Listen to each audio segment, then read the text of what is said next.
we are continuing to talk about the inherent right of self-defense and how this has a long history, especially in the United States. This is something that the founders of the United States wanted people to deeply understand, and they wanted them never to lose sight of it. They wanted them to grasp this concept fully, to grasp the understanding of this inherent right fully.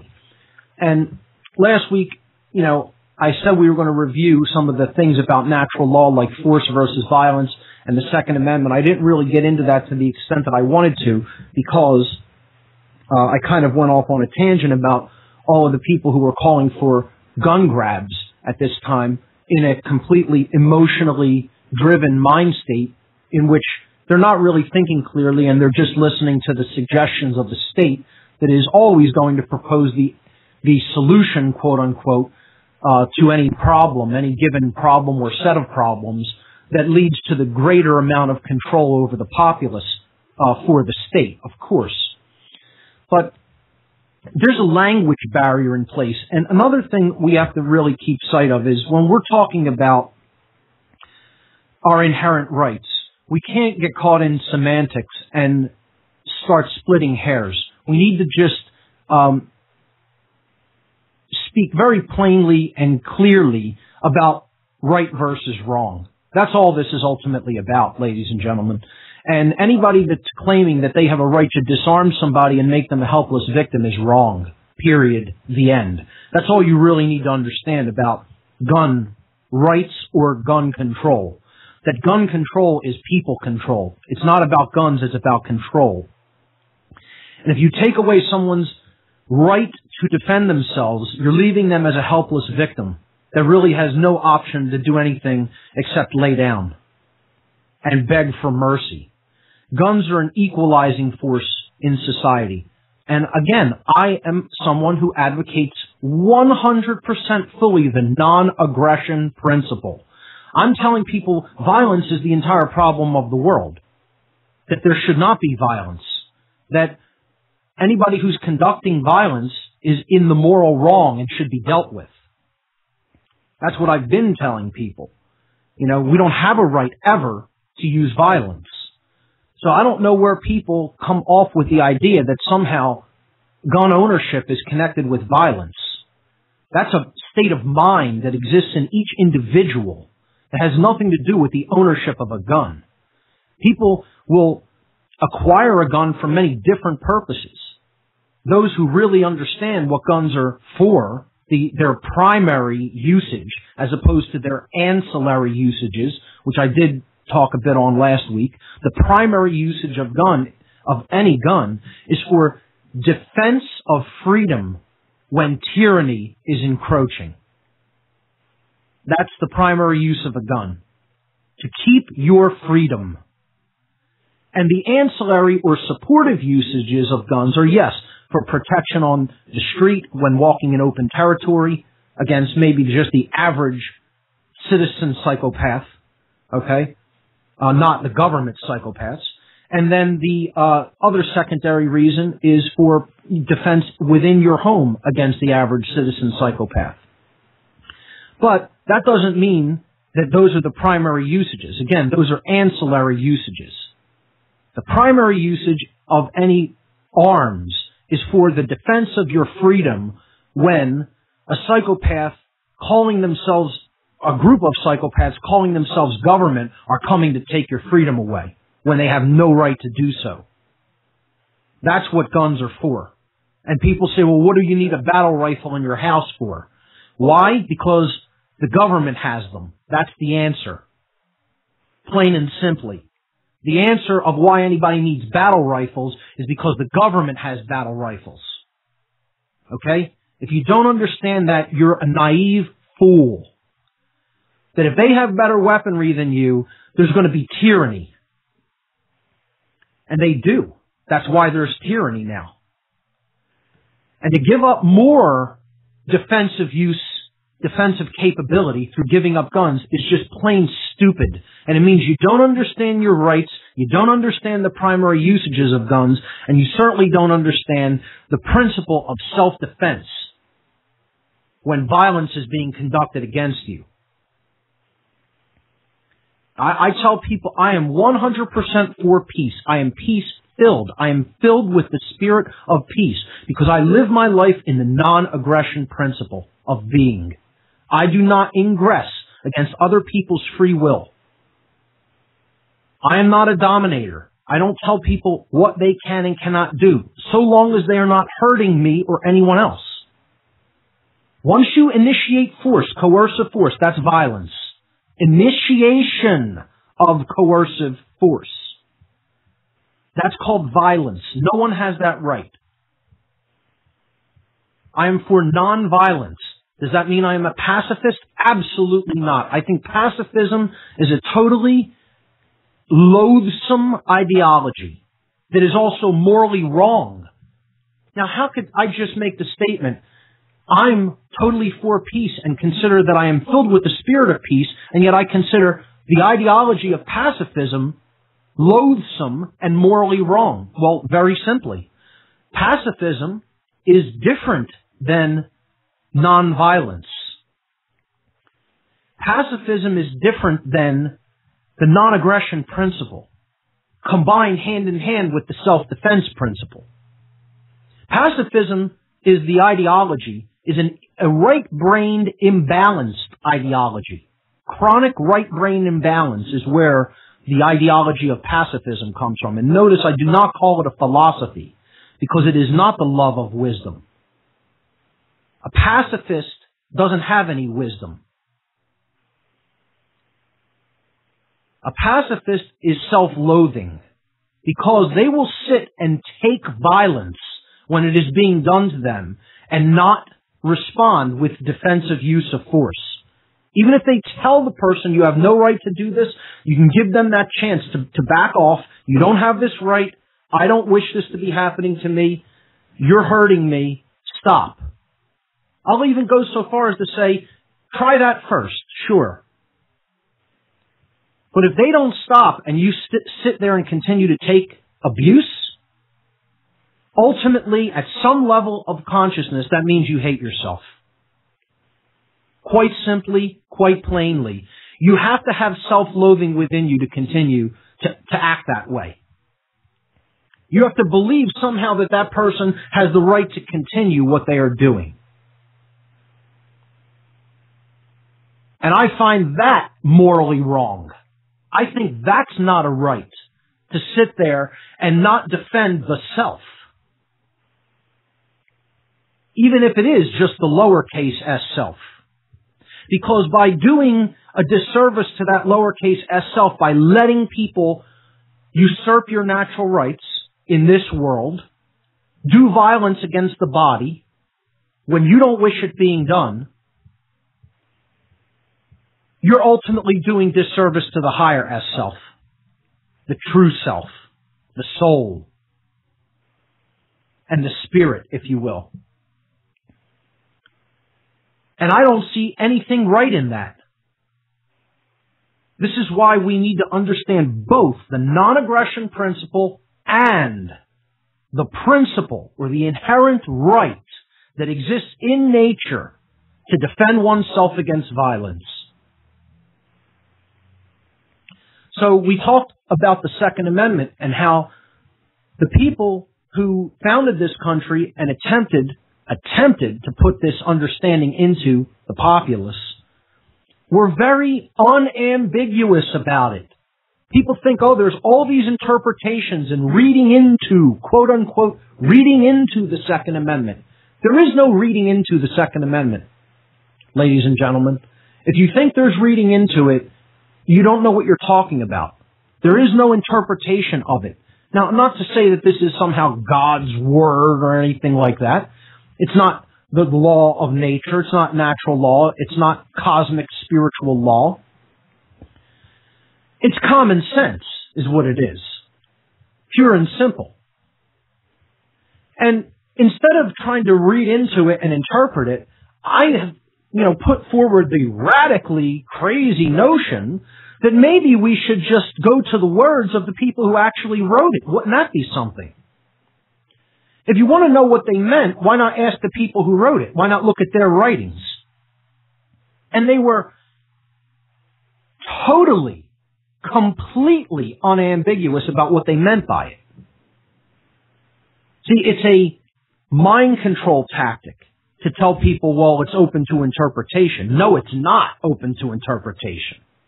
You're wrong. You're wrong and stupid if that's what you think. The Second Amendment is not open to interpretation. Very specific, clear,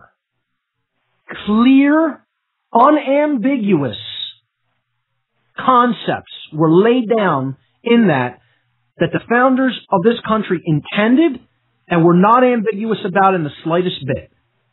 And their words will tell you how they were not ambiguous about it. The problem is there's a language barrier. Here's where the complications of human language come into play. Because they spoke a little bit differently in their colloquial form of language, meaning the way that they spoke language on a day-to-day basis every day. Colloquial usage of language. And they wrote the same way. People tend to write how they speak colloquially.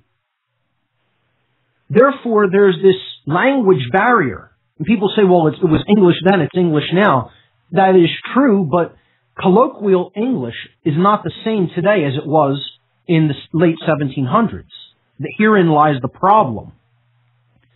They had different sentence structure and grammatical constructs in general. They used words in a different structure than we use them today.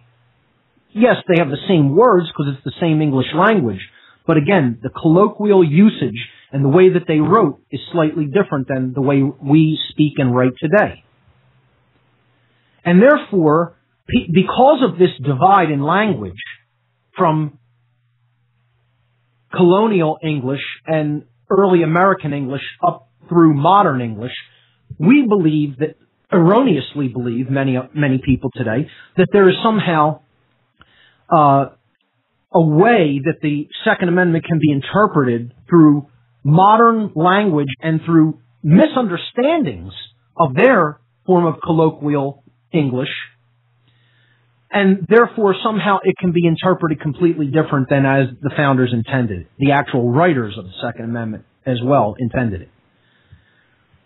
So I made this slide a few weeks back to help people understand the difference. How the Second Amendment appears in the Constitution as it was written by James Madison and George Mason. It said, quote, a well-regulated militia, comma, being necessary to the security of a free state, comma, the right of the people to keep and bear arms, comma, shall not be infringed, period. And because of the sentence structure and the usages of commas in there and the way that it is stated, people feel that that's somehow open to interpretation. I've tried to explain to people that we might write this amendment slightly different in modern colloquial English if we were to write it today. We might say, quote, since a well-regulated militia is necessary to the security of a free state, comma, the right of the people to keep and bear arms shall not be infringed, period, end quote. It becomes much less ambiguous if we write it in modern colloquial English. People can make the connection, because of the way it's written, that the well-regulated militia that is being talked about is indeed the people. Because if it wasn't, why would you say then the right of the people to keep and bear arms shall not be infringed? See, these two phrases cannot be separated from each other and taken out of context. They're together. So then you have to understand, well, then what is meant by the militia? What did the founders, the writers of the Second Amendment actually mean by the militia? And people think that they can read their own interpretation into this. I swear, if I hear another moron saying that the word militia meant colonial militias back around the time that the Constitution was written, they're imbeciles. They're complete morons. That's not what the word militia meant. It didn't mean that then, and it doesn't mean that today. And they think because the state militia in whatever state happened to have been dissolved, the official state militia was dissolved in the past, that means the militia doesn't exist anymore. And again, they're wrong. They have no long view of history. They don't understand anything that the founders of this country were trying to embed into people's mind. And they warn them over and over and over, don't let these ideas be lost, understand them well, and we didn't heed their words. And that's why you have a bunch of socialist-educated idiots out there today who actually believe the crap that they're taught in the indoctrination system called public schooling. That there's somehow interpretation that can be applied to the Second Amendment, when there is no such thing. The word militia was very, very, very clearly defined by, magically, the people who wrote the Second Amendment. Imagine that you need to go no further than the people who actually wrote it. George Mason, James Madison, and they would be all too happy to tell you and did leave it to posterity in their writings what was the militia. And I had a quote, and it's also up this week on the image section, image number 5, by James Madison, co-author of the Second Amendment. What is the militia? It is the whole people, which is why the phrase that follows, since a well-regulated militia is necessary to the security of a free state, comma, the right of the people to keep and bear arms shall not be infringed. It's because the militia is all of the people. That's simply what it is. It is all people that are capable of brandishing arms. That's it. Of using arms for their self-defense. That is who the militia is. And if you think that it's not, you're wrong. That's it. You're incorrect. That is what it actually is. It is not some sub-entity of government. It is not some paramilitary group. It is the people. That's it. You are the militia. If you can pick up a weapon, aim it, fire it, you're the militia. Surprise! Most people don't know that because they've been lied to and misled and told that this is something that existed 200 and some odd years ago and it doesn't exist today. Wrong. You're incorrect. That's a lie. That's a deliberate obfuscation or, quite frankly, just a lie. George Mason, one of the people who wrote the Second Amendment, said, what is the militia? It is the whole people. To disarm the people is the best and most effectual way to enslave them. To disarm the people is the best and most effectual way to enslave them. Ladies and gentlemen, I want to know if anyone can call in and propose how you could be more unambiguous. Please make a suggestion to me. Because I can't see how it could possibly be less ambiguous. There's no statement that is less ambiguous than that. That's about as unambiguous as it gets. You cannot confuse that meaning with that statement. What is the militia? It is the whole people. And if you take arms away from the people, you're going to end up with an enslaved populace. And if you want to see from a long historical point of view how that process has traditionally come about, and only in really modern examples, I mean, you can go back even farther into the ancient world and see any time that tyranny was coming in, they tried to take away whatever arms were available to the people of that day. This has been going on for thousands of years, this same tactic. You want to oppress people and make them your slaves, well, they can't have weapons to defend themselves against your aggression, your violence.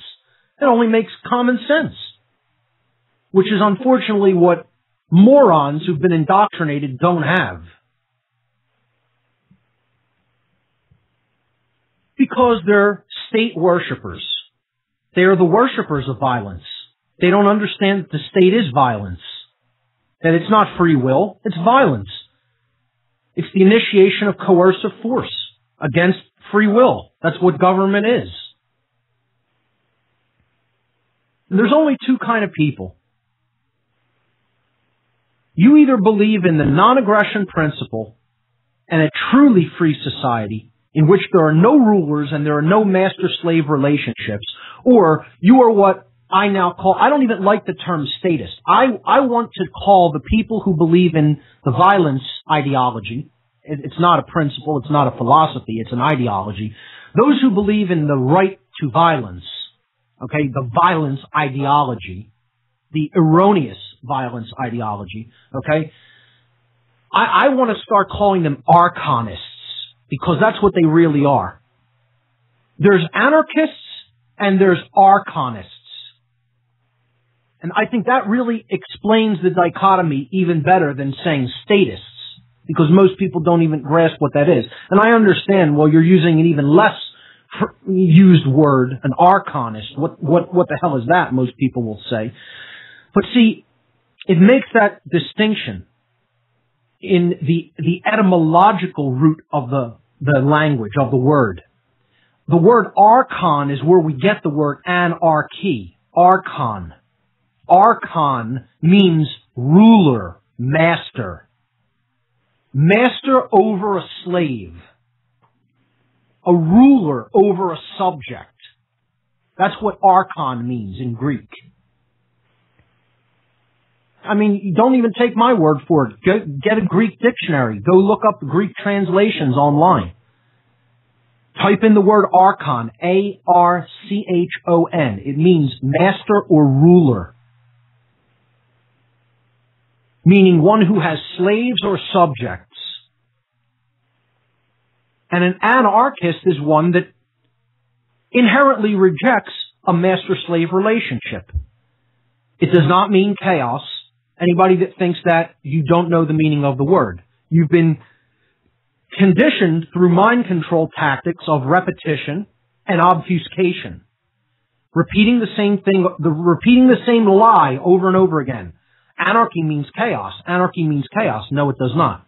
That's just the repetitive lie that you've been fed since the day you were born to get you to accept a totally contradictory definition of a term when that word absolutely has nothing to do with chaos. Anarchy does not equal chaos. Anarchy equals the absence of masters or rulers. The word anarchy comes from Greek. The prefix a or an in Greek means the absence of or the negation of. And again, don't take my word, look it up.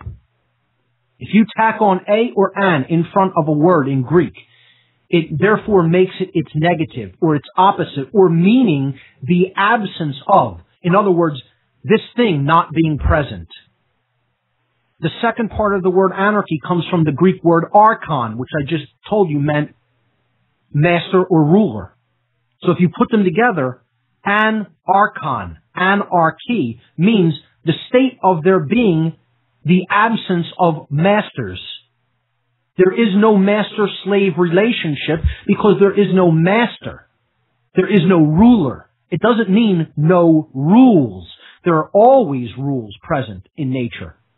Natural law. The cosmic spiritual laws of creation that govern the consequences of behavior are always in place and can never be escaped. You can never be free of that law. You are a subject to that because you are in the universe. You are a subject of moral law. That is the only master that there is. We have chaos because we're breaking that law, which is about morality and not committing violence against others, not usurping others' rights. That's why we have chaos. If we had true anarchy, no one would believe in the inherent right of a master to own a slave or a subject. They would reject that outright. Because they would understand all anarchy is the condition where there are no masters present. Now, if you write on a piece of paper and you do a sociological experiment with somebody who's not very aware and hasn't studied language and hasn't studied history and isn't truly awake, write down on a piece of paper, no masters, no rulers. Do this. Actually do this. Don't just listen to me say it. When the show is over, go and take a piece of paper, find a person who's asleep. I'm sure there's, that's an easy thing to do, regardless of where you're at. There's tons of them around. Okay? Write down on a piece of paper, no masters, comma, no rulers. And ask the person, flip that piece of paper over and write the first word that comes to your mind. Word association. First word that pops into your head that comes to mind when you read this phrase. Can only be one word. And I will almost guarantee you 99.999% of people, there might be one statistical anomaly here or there, but I guarantee you almost 100% of people are going to write down the word freedom. Almost 100%. And you just handed them a piece of paper with the definition of the word anarchy on it. That is the definition of the word anarchy. No masters, no rulers. And they'll tell you that it means freedom. Very quickly, they'll write it down. I will guarantee it. You want to know why I can guarantee it? I've done it many times. And invariably, not one person I've ever done it with has written down any other word except freedom on the back of that paper. 100% of the time I've ever done this experiment with human beings, they have written down the word freedom on the back of that piece of paper. And what they don't understand is they just wrote down the word freedom as being equivalent to the word anarchy. But, here's the but, this is how you know they're under mind control. You give them a piece of paper with the word anarchy written on it, and again, I'll give you a statistical average probably. I would say 99.5% are going to write down the word chaos.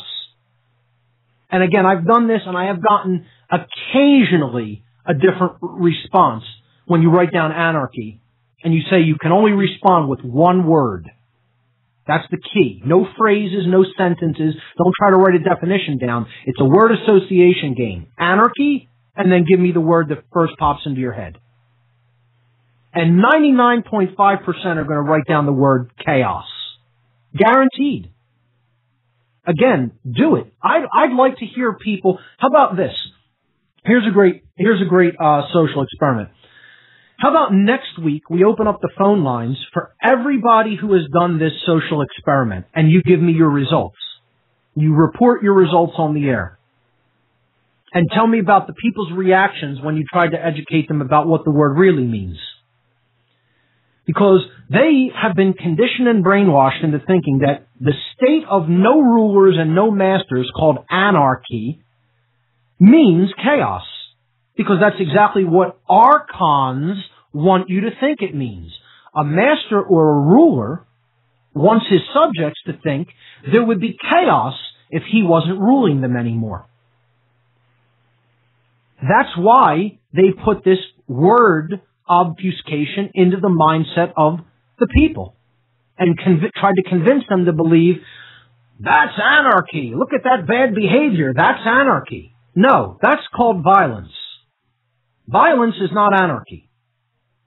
Violence is when there is this erroneous belief of authority, and therefore you have rulership over somebody, which is the coercion of their free will, which is the definition of violence.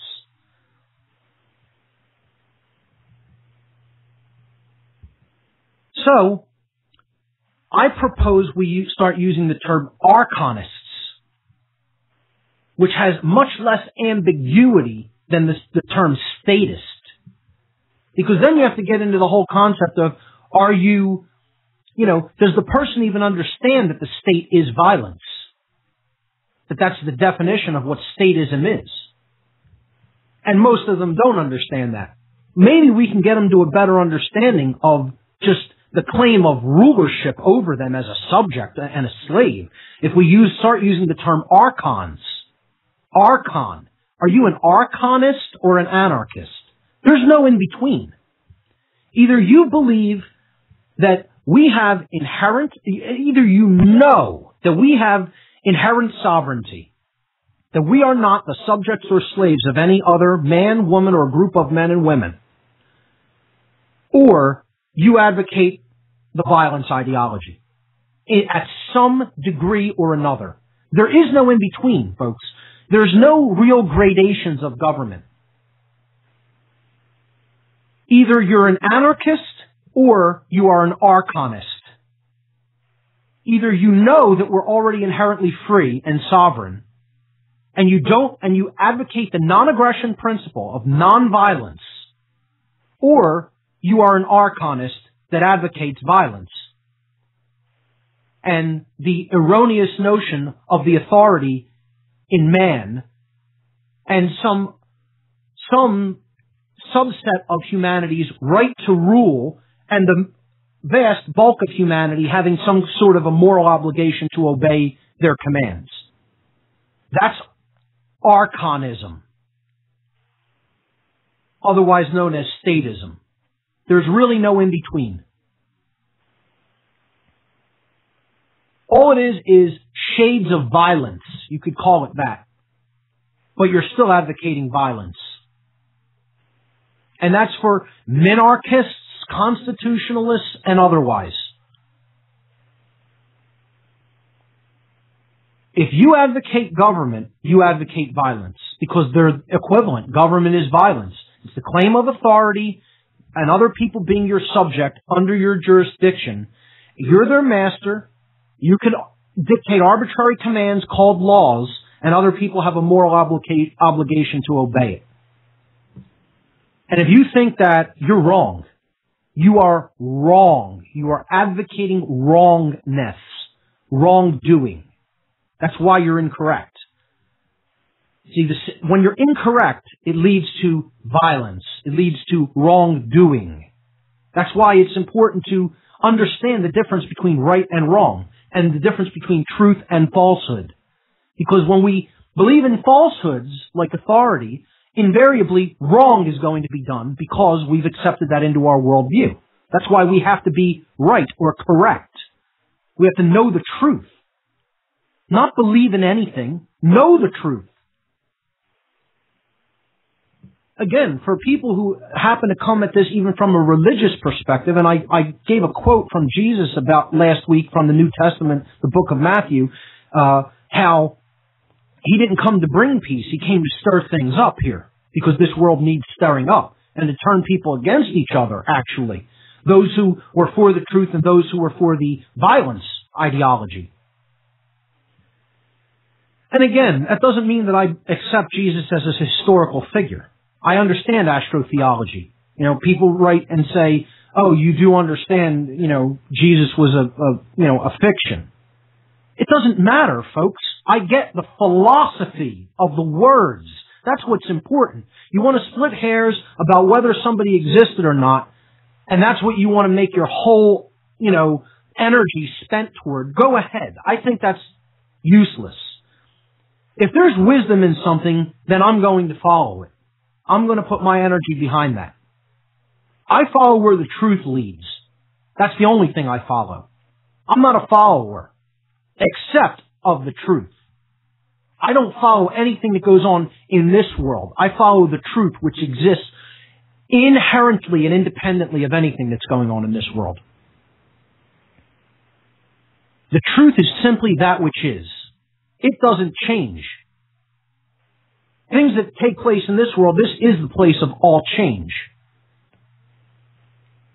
But that doesn't mean we can't understand truth and put it into practice in our lives.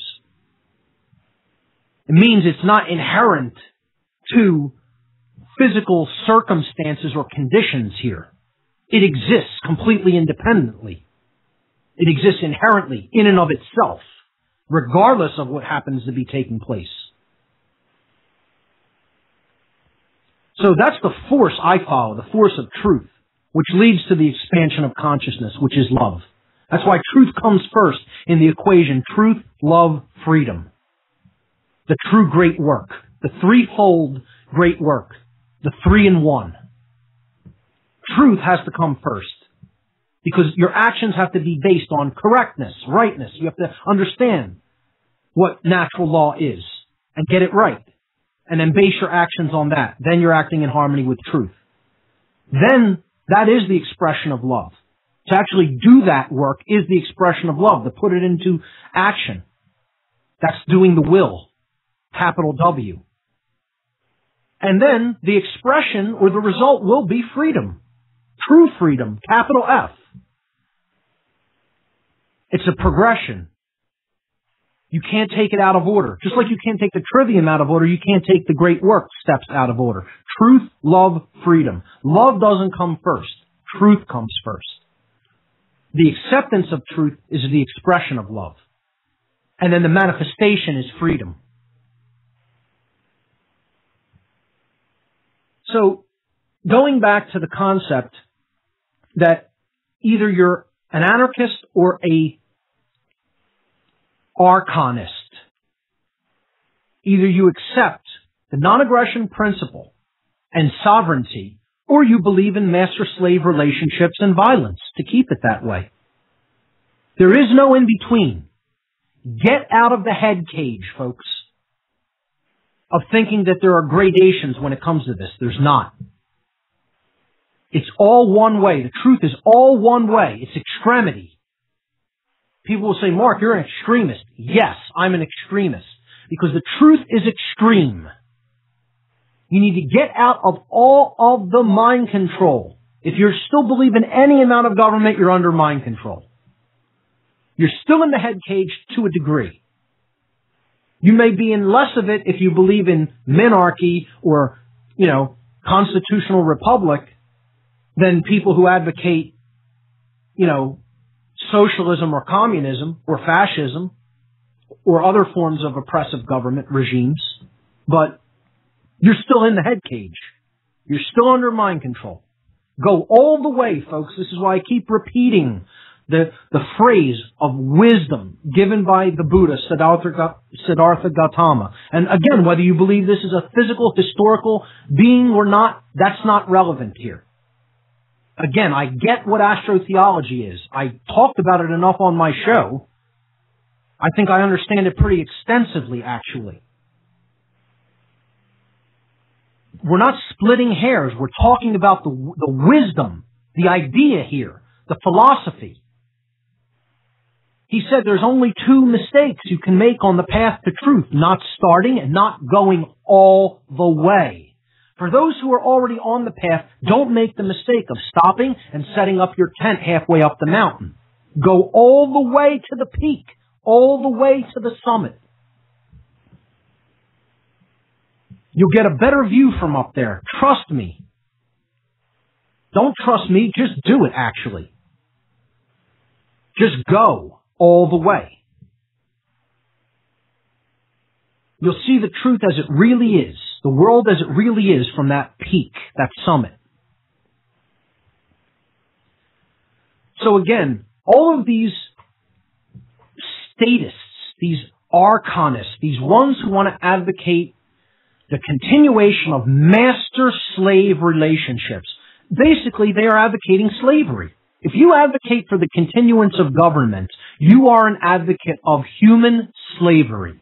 This is what people don't understand. And they want to say, that's an extreme point of view. It is absolutely an extreme point of view. It's a point of view from having gone all the way in consciousness. Not looking at it from a distorted lens of mind control. Go all the way to get out of the mind control and you will understand all government is inherently illegitimate because it is based in violence. Is there a right to conduct violence? No, there is not. So all forms of government are inherently illegitimate when it comes to moral law. The right to rule does not exist in nature. The moral obligation to obey a ruler and their arbitrary dictates does not exist in nature. No one has that moral obligation. You have only a moral obligation to follow the moral law, to follow conscience, common sense of what is right because it does not cause harm to another and what is wrong because it does cause harm to another. That's what you have a moral obligation to obey. And again, that means that those are the rules. Natural law is the rules. Cosmic spiritual law. They're always the rules. They're always in place. Anarchy is not the absence of rules. Anarchy is the absence of rulers. Understand the distinction. It means there are no masters and no slaves here. We don't have that state. That's why we have slavery. Because we don't have anarchy. Externally. Again, we can flip it over and look at the internal world within a person. That's where there needs to be rulership. That's where you need to be the archon. Within, not externally without trying to rule someone else. You need to rule the kingdom of the self, the kingdom of one. That's what you need to rule. We need 7 billion monarchies. Mon, one, archon, ruler. Mon, archon, from Greek roots, meaning one ruler. Well, if there's one ruler, internally you are ruling your own house. You are ruling your own kingdom that exists within you. You are ruling your consciousness. You are ruling your thoughts, your emotions, your actions. It's called self-control. The only form of control that is real.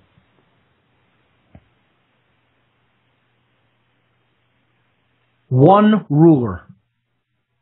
That's the kind of archon I want to see. Self-archons. Not archons who are trying to control others. That's external archon. Archonism. Okay? Internal, being the internal archon means you are a self-ruler. You govern the self. Which is the only form of governing of control that is real, self-control. Meaning you control your thoughts, your emotions, and actions such that you live in the non-aggression principle, do not commit initiatory violence, initiatory force against others without the right to do so. You never have the right to initiate force against others. Do you have a right to defend, to use violence to use force once violence has been conducted against you? Yes, you do. That's retaliatory. Defensive, retaliatory. You are responding to something that has already been conducted against you. See, when someone tries to take someone's right to walk unaccosted on the street and to keep their property, okay? I have my wallet in my pocket. That's my property. Whatever's in there is my property. I'm walking down the street. My body is my property. I have the inherent right to keep that property safe and protected and not have it be accosted and put under threat and jeopardy by another person who is going to initiate violence against my will. If I respond to that act of violence when someone comes up, holds a weapon up to me and says, give me your wallet, and I respond to it by taking a gun out of my other pocket and putting a bullet through their head, I did not just commit any violence, folks. That's what you have to understand. Defensive force was used, but that is not violence.